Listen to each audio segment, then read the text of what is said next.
вечерва по повод смртноста на третата жртва од нашиот пожар кој што не сардиса околу Струмица, направиме молитвен подвиг или пак како го вика тоа во секојдневието комеморација за нашите починати, на кој што им изразуваме голема благодарност, ние како црква, а и како народ, како држава.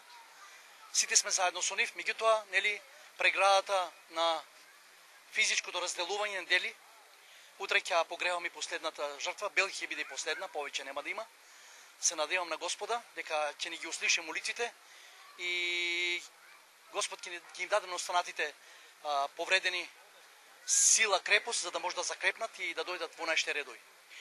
Во името на Македонската православна црква, во името на мојот митрополит Дедо Наум, ги охрабрувам семејствата да знаат дека нивните родители, бидејќи има и родители, нивните синови, браќа кои што починале, се навистина храбри јунаци за Македонија.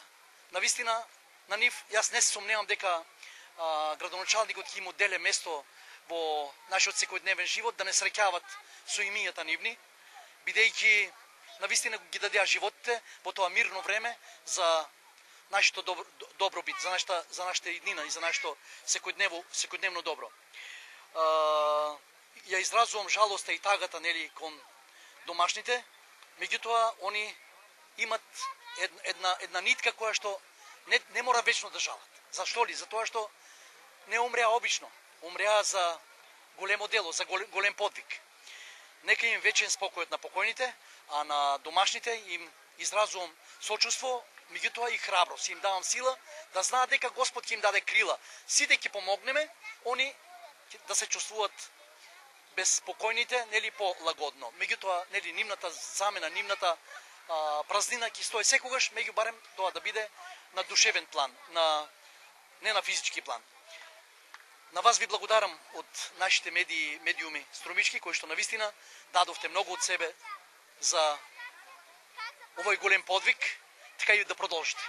Вечерва им благодарам искрено на Младинскиот совет, кој што од нашата општина, кои што навистина се залагат за секоја мала тескоба, мака, мачнина или па радост, они се тука. Во името на нашата црква им благодарам на децата што го направија тој гест и навистина јас се чувствувам денеска порелаксиран, затоа што ја носев тежината заедно со целиот град. Сите тагуваме, но тагата треба да се изразе, прво да се изразе со молитва, а потоа и со комуникација меѓу луѓето.